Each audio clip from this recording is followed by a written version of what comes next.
दोस्तों नमस्कार। मीरापुर समेत आज उत्तर प्रदेश की 9 विधानसभा सीटों के लिए उपचुनाव संपन्न हो गया और हम दिन भर आज भी ग्राउंड पर थे पिछले 20 दिन की तरह मीरापुर में। और हमने पल पल वहां पे चुनाव होते हुए देखा है, बदलते हुए देखा है।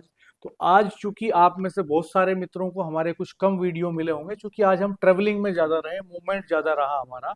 और हमारी कोशिश ये थी कि शाम को आपको फाइनली बताएं पूरा होमवर्क करके कि क्या होने जा रहा है। हमारे साथ वरिष्ठ पत्रकार राजेश शर्मा जी भी मौजूद हैं। राजेश भाई साहब, आपका स्वागत है। धन्यवाद डॉक्टर साहब। तो बहुत ही दिलचस्प मुकाबला हुआ इस सीट पर। और जैसा हम शुरू से कहते आ रहे थे कि भाई यहाँ यहाँ के जो नतीजे हैं बहुत इंपॉर्टेंट होंगे और बहुत हॉट सीट है, ये बहुत अहम सीट है, क्योंकि इसके नतीजे भविष्य की सियासत की दिशा तय करने वाले हैं। और इसका आपने देखा भी कि 18 तारीख को जिस तरह से आखिरी दिन 4 बड़े नेता जयंत चौधरी, पूर्व मुख्यमंत्री अखिलेश यादव और चंद्रशेखर आजाद और असदुद्दीन ओवैसी इसी सीट पर मौजूद थे, यहीं पर चुनाव प्रचार में डटे हुए थे। तो राजेश भाई साहब, जब आज हमने देखा इस पूरे चुनाव को, तो पहली बात तो ये कि हम दर्शकों को सीधे तौर पे पहले बताना चाहते हैं कि हमारा अनुमान क्या है, हमारे आकलन के हिसाब से कौन जीत रहा है, कौन दूसरे तीसरे नंबर पर रहने वाला है, पहले ये बताते हैं आपको और फिर ये बताते हैं कि ऐसा क्यों होने जा रहा है। तो राजेश भाई साहब, पहले आप बताइएगा कि इस सीट पर विनिंग सिचुएशन में कौन है, क्यों है, हम इस पे आगे बात करेंगे। विनिंग में मिथिलेश पाल है। मिथिलेश पाल है। आरएलडी मैं भी प्रत्याशी। आपसे एग्री करता हूँ निश्चित तौर पे। मिथिलेश पाल आज बहुत कंफर्टेबल सीन में जी है जी। और वो विनिंग सिचुएशन में है इस समय। और जो देश के तमाम बड़े एजेंसीज ने जो एग्जिट पोल किए हैं, उनका सर्वे भी यही आ रहा है, तमाम टीवी चैनल्स पे वो आ रही है। लेकिन हालांकि एग्जिट पोल्स बहुत भरोसे के लायक रह नहीं गए हैं, वो उन पे सवाल उठते हैं बार बार। लेकिन हम लोग तो चूंकि खुद ग्राउंड पे थे, जी तो हमने देखा कि कैसे इलेक्शन शिफ्ट हुआ लास्ट मोमेंट में, आज दिन के दिन समीकरण कैसे उलट गए, बदल गए। अब दूसरे और तीसरे नंबर की लड़ाई किसके बीच है, इस पे हालांकि बात करें। इससे पहले मैं ये जानना चाहूंगा आपसे कि दूसरे तीसरे नंबर की लड़ाई किससे है। इससे बात करने से पहले ये जानना चाहूंगा मिथिलेश पाल क्यों कंफर्टेबल जोन में है। डॉक्टर साहब इसलिए है कि वहाँ अभी तक अगर मैं 48 घंटे पहली बात करूं चुनाव प्रचार की, तो 48 घंटे पहले तक कोई दो संप्रदाय के बीच में कोई माहौल नहीं था हाँ, और बिल्कुल। ट्रायंगुलर है फाइट ना, में बिल्कुल इलेक्शन था। फाइट में थे, उसमें फाइट में थे। अब चंद्रशेखर आजाद बहुत मजबूत चुनाव लड़ रहे थे हाँ। और अ, सुम्बुल राणा भी बहुत मजबूत चुनाव लड़ रही थी। इधर मिथिलेश मिथिलेश पाल बहुत अच्छा चुनाव लड़ रही थी। अभी 2 दिन पहले यहाँ एआईएमएम प्रमुख बैरिस्टर साहब आते हैं, ओवैसी साहब आते हैं, और उनकी रैली में जिस तरह भीड़ जुटती है, तो बिल्कुल ऐसा लग गया कि चुनाव दो समुदाय के बीच नहीं होगा जैसे बीजेपी चाहती थी। बिल्कुल ऐसा चुनाव होगा जैसे सौहार्दपूर्ण होता है, और ऐसा आज तक रहा भी। सुबह 10 बजे तक ऐसा माहौल रहा मीरापुर विधानसभा में। मैं आपको बता दूं कि बड़े गांव है, मैं उनका नाम लूंगा जो बड़े गांव है। दरअसल ककरोली एक बड़ा गांव है, वो इस बीच में बड़ा हॉट भी हो गया है नाम, क्योंकि इस गांव में ओवैसी साहब भी आते हैं। इस गांव में अखिलेश यादव जी को आना होता था, और हेलीपैड ककरौली बनता का है। आज एक वीडियो बहुत वायरल हुआ, हाँ जिसमें एक थानेदार जो है वो पिस्टल लहरा रहे हैं 2-3 महिलाओं की तरफ। और वो वायरल का उतना हिस्सा उस वीडियो का वायरल होता है, पूर्व मुख्यमंत्री अखिलेश यादव उसे ट्वीट भी करते हैं और कहते हैं कि ये वोटरों को धमका रहे हैं पिस्टल की नोक पे, इनके खिलाफ कार्रवाई होनी चाहिए, इनको निलंबित किया जाना चाहिए। और बहुत वायरल होता है। हालांकि हालांकि बाद में मुजफ्फरनगर के एसएसपी ने उस पर अपना बयान भी दिया। उन्होंने कहा कि ये काट करके वायरल किया गया, पूरा हिस्सा ये नहीं है, उससे पहले भीड़ पथराव करती है, उपद्रव करती है, इस तरह की बातें आ जाती हैं। तो ककरौली दिन भर आज भी होट बना रहा और दरअसल पूरे प्रदेश में होट हो गया। हाँ, खगरौली इसलिए भी रहा ना क्योंकि वो पिस्टल दिखा दिया। हालांकि वो पिस्टल उसे नहीं दिखाना चाहिए था। पिस्टल ये तो खैर वो एक जांच का क्वेश्चन हो विषय गया। है, हाँ, हम हम उस उस पर पर नहीं बात जाएंगे। नहीं जाए हम उस पर करेंगे, नहीं जाएंगे, लेकिन लेकिन हम 10 बजे तक एक एपिसोड बताते हैं कि हम्म, आज माहौल कैसे बदला। हम्म, ये बड़े गांव हैं, मैं आपको बताऊं कि ये ककरौली है, सिकंदरपुर है, मीरापुर है, भोकारेड्डी है, और आपका ये कैथोड़ा है, हम्म। सिकंदरपुर है, संबलहेड़ा कंडेरा, है। तेवड़ा, संबलहेड़ा है ना, संबलहेड़ा, हाँ तेवड़ा है, रुड़कली कैथोड़ा, है। रुड़कली, रुड़कली। इनमें बिल्कुल 10 बजे तक एकदम मुफ्त चुनाव चल रहा था। हम्म। और तमाम बूथ पे एआईएमआई के जो एजेंट थे वो भी मजबूत स्थिति में खड़े हुए थे बस्ता लेके। और चंद्रशेखर चंद्रशेखर आजाद की आजाद बात। के भी एजेंट खड़े हुए थे, वहीं हम्म, वहां सुम्बुल राणा के एजेंट खड़े हुए थे। हम्म, हालांकि इन गांवों में भाजपा का तो चूंकि वहां भाजपा के भी एजेंट थे वहां, लेकिन भाजपा इतनी प्रभावशाली वहां थी हम्म, नहीं जितने प्रभावशाली वो तीनों पार्टी के कैंडिडेट थे। हम्म, बसपा के भी वहां, शाहनजर के लोग भी वहां थे। वहां एक प्रतिस्पर्धा हुई कि कौन अब किसके पक्ष में मतदान कराएगा। हम्म, और 10 बजे तक ये खेल चला। 10 बजे तक जो मुस्लिम वोट था वो डिवाइड हो गया, हम्म, वो सब जगह बटा। हम्म, अभी तक ये माना जा रहा था कि भाई इधर क्योंकि अखिलेश यादव भी आए थे, उन्होंने बहुत सारी बात दी, नसीहत दी, है ना, तो हाँ, ये तो माना 10 जाता बजे तक मुस्लिम वोट डिवाइड हुआ, डिवाइड हुई। चंद्रशेखर आजाद के हम्म। बीच में, ओवैसी के बीच में और समाजवादी पार्टी हाँ। के बीच में। 10 हम्म। बजे के बाद जैसे ही ये ककरौली की घटना होती है, जहां इन तीनों के नेताओं में, कार्यकर्ताओं में, एजेंट्स में आपस में टसल होती है और फिर पुलिस का एक्शन रिएक्शन होता है, तो उसके बाद मूव चेंज हो गया और फिर शिफ्ट होता चला गया मुस्लिम वोट बैंक। जोली मुस्लिमों का बड़ा गांव है, जोली गांव में भी ऐसी होता है, हंगामा होता है वहां भी, फिर सीकरी गांव में हंगामा होता है, उससे पहले ककरोली गांव में होता है। इन तीनों गांव में जब जब हंगामा होता है तो एक मैसेज आता है, मैसेज उधर से ही जाता है कि पुलिस मतदान नहीं करने दे रही, और पुलिस मोस्टली ये मानते हुए कि भाई ये मुस्लिम वोटर है, पूर्व मुख्यमंत्री अखिलेश यादव प्रेस कॉन्फ्रेंस भी करते हैं इसी बीच लखनऊ में 10-11 बजे के वो आरोप आसपास, भी तो लगाते वो हैं। भी ये एलिगेशन लगाते हैं हम्म। कि वोटर्स को वोट नहीं डालने दिया जाता। और हम्म। उससे पहले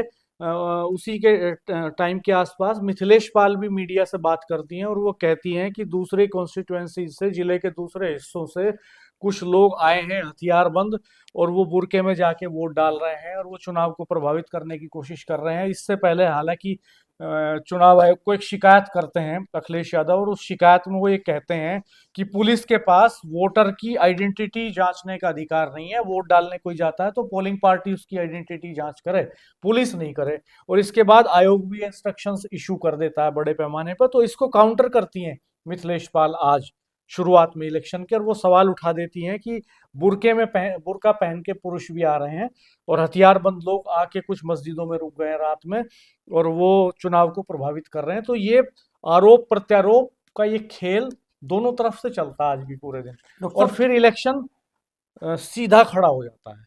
जो ट्रायंगुलर फाइट है, इन सारे घटनाक्रमों के बाद वो ट्रायंगुलर फाइट आमने सामने की खड़ी हो जाती है सिंबुल राणा में और मिथिलेश पाल में। वो मैसेज मैसेज गया ना डॉक्टर साहब। हाँ, देखो 3 गांव में बोलो, ककरोली में होता है, फिर जोली में होता है, फिर सीकरी गांव में होता है। हाँ, इसके अलावा और बहुत सारे गांव में, हाँ, रुड़कली गांव भी छुटपुट बड़ा हुआ है, उनमें। सिकंदरपुर बड़ा गांव है, हाँ, मीरापुर भी बड़ा बड़ा नगर पंचायत है।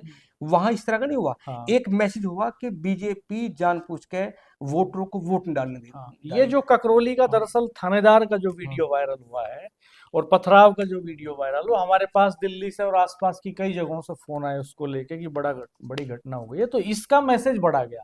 हाँ। ककरौली में वो पिस्टल का लहराना, अखिलेश यादव का प्रेस कॉन्फ्रेंस करना, मीरापुर में मिथिलेश पाल का एलिगेशन लगाना। तो अल्टीमेटली जो चंद्रशेखर आजाद की पार्टी थी या बहुजन समाज पार्टी थी, वो इस पूरे गेम से, आज के पूरे गेम से वो बाहर हो गई। बिल्कुल। वो इसमें कहीं उनकी तरफ से कोई बयान नहीं आया, उन्होंने कोई एंट्री नहीं ली इसमें, उन्होंने कोई एलिगेशन नहीं लगाया किसी के ऊपर। हालांकि बाद में 3 प्रत्याशी जो हैं, वो चाहे बसपा के शाहनजर हों, वो चाहे आजाद समाज पार्टी के जाहिद हसन हो, ये वो चाहे सिंबुल राणा हो, तीनों ने ये एलिगेशन लगाए हैं कि मुस्लिम वोटर्स को निकलने नहीं दिया गया घरों से, उन्हें वोट नहीं डालने दिए गए और सत्ता का, मशीनरी का दुरुपयोग हुआ। तो ये जो नतीजे हैं चुनाव के, जिस जिस इन तीनों के एलिगेशंस, और सुबह 10 बजे जो है मिथिलेश पाल के भी एलिगेशंस, वो शाम को आते आते एलिगेशन नहीं लगाती, हम्म। ना वो शाम को ऐसा कहती। और ये तीनों कैंडिडेट ये एलिगेशन लगाते हैं, ये सवाल उठाते हैं, तो यहाँ आके लड़ाई महत्वपूर्ण हो जाती है। इससे पता चलता है कि नतीजा किस तरफ शिफ्ट हो गया। अब वो मैसेज गया ना, एकदम एक हम्म। बड़ा मैसेज गया। हालांकि जिस तरह चुनाव आयोग पर आरोप लगाए, पुलिस पर आरोप लगाए, ये तो चुनाव में अगर ऐसा हुआ है तो ये गलत हुआ है। हाँ, इसकी जांच होनी इसकी चाहिए, जांच होनी चाहिए, चुनाव है ना। आयोग को इसकी हाँ। जांच करनी चाहिए कि क्या वोटरों को रोका गया है हम्म। घरों से निकलने से, और रोका गया है तो किन लोगों ने रोका है, कौन अधिकारी या नेता इसके लिए जिम्मेदार है, उनके खिलाफ कार्रवाई होनी चाहिए। और अगर इस आरोप में सत्यता नहीं है कि मुस्लिम वोटरों को रोका गया है, तो फिर आरोप लगाने वालों की जांच होनी चाहिए, उनके बिल्कुल। ऊपर कार्रवाई होनी चाहिए। लेकिन वोटरों को रोक देना तो डेमोक्रेसी में बहुत ही खराब चीज है अगर रोका गया। लेकिन फिर भी 57% वोट हुआ, तो जो वोटिंग टर्नआउट रिपोर्ट आएगी उससे ये पता चलेगा कि किन गांवों में कितना वोट हुआ। ककरौली जहां ये घमासान मचा हुआ था, वहां कितने प्रतिशत लोग वोट डाल पाए और कितने नहीं डाल पाए, और किस पार्टी को कितने वोट मिले, इससे भी ये तय हो जाएगा बाद में। तो हम इसका भी परीक्षण करेंगे बाद में, वोटिंग टर्नआउट रिपोर्ट के आधार पर, और रिजल्ट आने के बाद में ये कैलकुलेट करेंगे कि किस पार्टी को कितना वोट मिल गया। तो फाइनली अब मैं आपसे जानना चाहता हूँ राजेश भाई साहब कि दूसरे नंबर की जो लड़ाई है वो किसके बीच में है? क्या चंद्रशेखर आजाद के कैंडिडेट दूसरे नंबर पे होंगे, या सिंबुल राणा दूसरे नंबर पे होंगे? कौन हो सकता है? डॉक्टर साहब अब तो मैं तार्किक बताऊंगा कि क्यों हो सकते हैं। जो सुबह 10 बजे तक का खेल था उस समय तक वो तमाम तो हम वोट, बात कर है चुके ना, हैं कि 10 बजे के वो जो बाद 10 खेल बजे के पलट बाद गया। का हो, जो लेकिन अब अगर ये चुनाव शाम तक ही ऐसा होता जैसा सुबह दस जैसे बजे सुबह तक 10 हुआ, बजे तक हुआ, तो फिर सेकंड नंबर पे जाहिद हसन होते। सेकंड पे नहीं, मुझे लगता है फिर तो ये फाइट चेंज हो जाती। हाँ। अगर ये इलेक्शन मूव कर जाता चंद्रशेखर आजाद की तरह, जैसे ये पहले मूव कर रहा था, 18 तारीख तक इलेक्शन तन के खड़ा था, ट्रायंगुलर फाइट में फंसा हुआ खड़ा था, और चंद्रशेखर आजाद के पास 19% दलित वोटों का एक मजबूत हिस्सा था। प्लस अगर मुस्लिम। वहां ये इलेक्शन टिका रहता तो नतीजे बदल सकते थे।